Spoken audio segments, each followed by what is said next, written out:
በኢትዮጵያ የሚከሰቱ አብዛኛዎቹ ተላላፊና ተላላፊ ያልሆኑ በሽታዎች ከአየር ንብረት ለውጥ ጋር ቀጥተኛ ግንኙነት እንዳላቸው የኢትዮጵያ የሕብረተሰብ ጤና ኢንስቲትዩት አስታወቀ።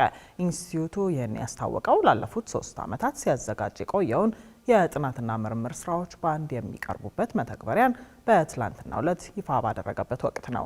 በዚህ መተግበሪያ በዋናነት የአየር ንብረት ለውጥ በምግብ ስርዓት ላይ የሚያመጣው ተጽዕኖ ትኩረት ያደረጉ ጥናቶች ይቀርቡበታል ተብሏል። ይህ ስርዓት መንግስት በአየር ንብረት ለውጥ ምክንያት የሚመጡ የጤና ችግሮችን ለመከላከል የሚያወጣቸውን ስትራቴጂዎችና ፕሮግራሞች በማስረጃ ላይ የተመሰረቱ እንዲሆኑ ያግዛል የተባለው አብዛኞቹ ተላላፊ የሚሆን ተላላፊ ያልሆኑ በሽታዎች እንደው መድፈር ባይሆን ከ80 በላይ የሚሆነው ከአየር ከክላይሜት ቼንጅ ጋር ግንኙነት ያለ ነው። ከዛም አልፎ አሁንም ከ80 በላይ የሚሆነው ተላላፊ የሆኑ በሽታዎች ከውሃ አካላቶች ጋር የተያያዙ ናቸው። ይህን ማሰብ ከጀመርን ወደ 3 ዓመት ሆኖናል። ስራዎችን ያው ከጀርባ ሆነን ስንሰራ ነበረ። ቅድም ለመናገር እንደሞከርኩት የአየር ንብረት ለውጥ ጤናና የምግብ ሰንሰለት ላይ ትልቅ አስተዋጽኦ ያደርጋል። እሱም ብቻ ሳይሆን የውሃ አቅርቦትም ላይ ያው ቀጥታ ግንኙነት አለው። አየር ንብረት ለውጥ እነዚህ ጉዳዮች ላይ የሚያመጣውን ቀጥታ የሆነ ኢምፓክት ጥናትና ምርምር በማድረግ መረጃዎችን በመተንተን ለጤና ሚኒስቴር እና በጤና ዘርፍ ውስጥ ያሉት አካላቶች ጋር መረጃ በማድረስና ከዛ የሚወጡ ፖሊሲዎች፣ ስትራቴጂዎችና የሚወጡት ፕሮግራሞች የአየር ንብረት ለውጥን በጤና ላይ በምግብ ላይ የሚያመጣውን በደንብ አውቆት እንደ መረጃ እንድጠቀሙ ነው። ይህ መተግበሪያ እስካሁን በተለያዩ ቦታዎች ተበታትነው የነበሩ ጥናቶችን በአንድ ላይ በማሰባሰብና በመተንተን ለፖሊሲ አውጪዎችና ለውሳኔ ሰጪዎች እንዲያመች ተደርጎ የተሰራ መሆኑም ተጠቁሟል። አሁን በዚህ ኢንስቲትዩት የሚወጡ የምርምር ውጤቶች በተሻለ ደረጃ አንድ የተለያየ የህብረተሰብ ክፍልን የሚወክል መረጃ ነው የሚሰበሰበው። አገር አቀፍ መረጃ ነው የምንሰበስበው። ከተወሰኑ ቦታዎች ብቻ የሚሰበሰብ ሳይሆን ከሁሉም ክልል በተለያዩ ወረዳዎች የሚሰበሰቡ መረጃዎች ለውሳኔ መስጠት የሚውሉ ናቸው።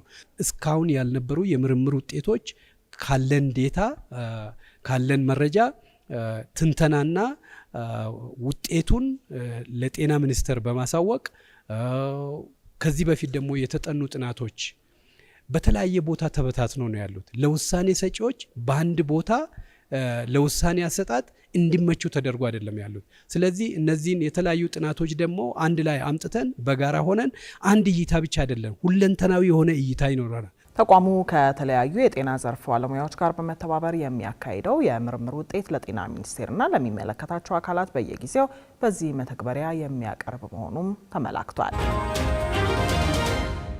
ጠቅላይ ሚኒስትር አብይ አህመድ መገናኛ ብዙኃን በሰው ሰራሽ አስተውሎትና በጥናት የታገዘ ጥልቅ ትንተና በማቅረብ ከአርዕስት ሽያጭ ባለፈ ለሀገር አጀንዳዎች ትኩረት መስጠት አለባቸው ብለዋል። ጠቅላይ ሚኒስትሩ ይህን የገለጹት የሚዲያ እመርታ ለትርክት ግንባታ በሚል መሪ ሀሳብ በተዘጋጀውና ባለፉት ዓመታት በሚዲያ ዘርፍና ተቋማት ላይ የተመዘገቡ ስኬቶች በቀረቡበት የምክክር መድረክ ላይ ነው። በዚሁ ጊዜ መገናኛ ብዙኃን በእውነት ላይ የተመሰረተ ትርክት በመገንባት ለጋራ ማንነትና ለብሔራዊ መግባባት በቁርጠኝነት ሊሰሩ እንደሚገባ ገልጸዋል። መገናኛ ብዙኃን ተግባራቸውም በዓላማ፣ በእይታ፣ በሙያዊ ብቃትና ለሕዝብ ቅርብ በመሆን ላይ ተመስርቶ ሚዛናዊነትን በጠበቀ መልኩ ለሀገር ብልጽግና መንገድ ጠራጊና ችግር ፈቺ ሆነው ሊቀጥሉ ይገባል ነው ያሉት ጠቅላይ ሚኒስትር አብይ። በሕዝብ እንደራሴዎች ምክር ቤት የፕላን በጀትና ፋይናንስ ጉዳዮች ቋሚ ኮሚቴ የፌዴራል ፍርድ ቤቶችን የ2018 በጀት ዓመት የ9 ወራት የበጀት አፈጻጸም ሪፖርትና የ2019 በጀት ዓመት የበጀት ፍላጎትን ገምግመዋል። ቋሚ ኮሚቴው የፌዴራል ጠቅላይ ፍርድ ቤት፣ የፌዴራል ከፍተኛ ፍርድ ቤት፣ የፌዴራል የመጀመሪያ ደረጃ ፍርድ ቤትና የፌዴራል ሸሪያ ፍርድ ቤቶች በጽሁፍ የላኩለትን የ2018 የበጀት አፈጻጸምና የ2019 የበጀት ፍላጎት በገመገመበት መድረክ ጠቅላይ ፍርድ ቤት ያቀረበው የቀረበው የ2019 በጀት ዓመት የበጀት ፍላጎት ገንዘብ ሚኒስቴር ከሚፈቅደው የበጀት ጣሪያ በላይ መሆኑን በመግለጽ ጥያቄ አንስተዋል።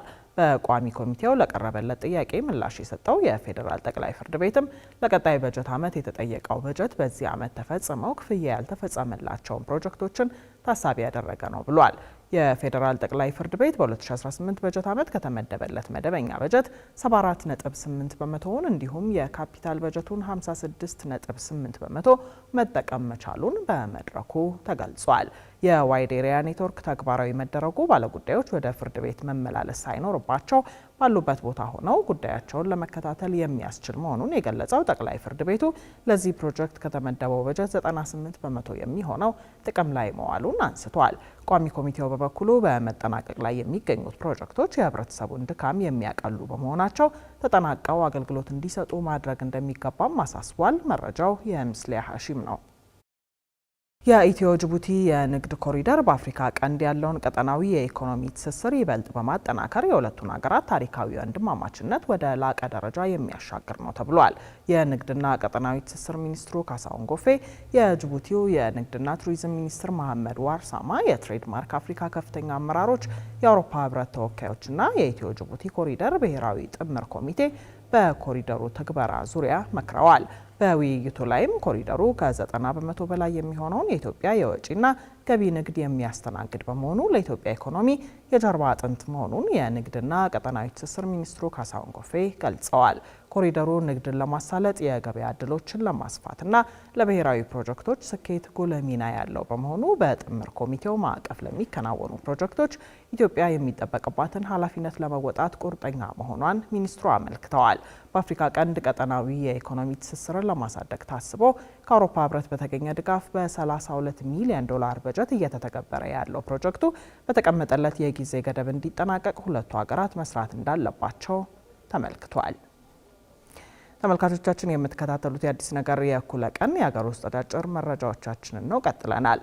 የኢትዮጵያን የገጠር ግብርና ትራንስፎርሜሽን ልማት ለመተግበር የግብርና ባንክ ማቋቋም የግድ መሆኑን የኢትዮጵያ ግብርና ትራንስፎርሜሽን ኢንስቲትዩት አሳውቋል። ኢንስቲትዩቱ ይህን ያሳወቀው የገጠር ግብርና ትራንስፎርሜሽን በኢትዮጵያ ከግብርና ወደ መዋቅራዊ ሽግግር ትልም በሚል ርዕስ የኢትዮጵያ ሳይንስ አካዳሚ ባዘጋጀው የምሁራንና የባለድርሻ አካላት የፓናል የውይይት መድረክ ላይ ነው። በዚሁ መድረክ ላይ እንደተነገረው የሀገሪቱን የገጠር ግብርና ትራንስፎርሜሽን ለማሳካት የግብርና ባንክ ማቋቋም እንዲሁም የአርሶ አደሮችን የመበደር አቅም ማሳደግና ብሔራዊ የግብርን ፋይናንስ ፍኖተ ካርታ መተግበር ያስፈልጋል ተብሏል። በተጨማሪም በቂ የግብርና ባለሙያዎችና ተመራማሪዎች እንዲኖሩ የከፍተኛ ትምህርት ተቋማት በትኩረት መስራት ይኖርባቸዋልም ተብሏል። የመንግስት የግሉ ዘርፍ እንዲሁም የማህበረሰቡ የጋራ ትብብርና ቅንጅት በማጎልበት የሀገሪቱን የምግብ ዋስትና ማረጋገጥ እንደሚቻልም ተነግሯል። መረጃው የፍሳ ደሳለኝ ነው። ባለፈው መጋቢት በተጠናቀቀው የሳፋሪኮም ኩባንያ በጀት ዓመት የሳፋሪኮም ኢትዮጵያ ኪሳራ በግማሽ መቀነሱ ተነገረ። ሳፋሪኮም ኢትዮጵያ በቀደመው በጀት ዓመት 472.8 ሚሊዮን ዶላር ገደማ የነበረውን ኪሳራውን ወደ 232 ሚሊዮን ዶላር እንዳወረደው የኬንያው ሳፋሪኮም ኩባንያ ባወጣው ሪፖርት ጠቅሷል። ሳፋሪኮም ጨምሮም ኪሳራውን መቀነስ የተቻለው ከፍተኛ የዋጋ ንረት፣ የብር የመግዛት አቅም ማሽቆልቆልንና የጸጥታ ችግሮችን ተቋቁሞ እንደሆነም ገልጿል። በቀጣዩ የአውሮፓውያን ዓመት ሳፋሪኮም ኢትዮጵያ የኢንቨስትመንት ወጪውን በመሸፈን ትርፍ ወደ ማግኘት ይሸጋገራል ተብሎ እንደሚጠበቅም ኩባንያው በሪፖርቱ አስፍሯል።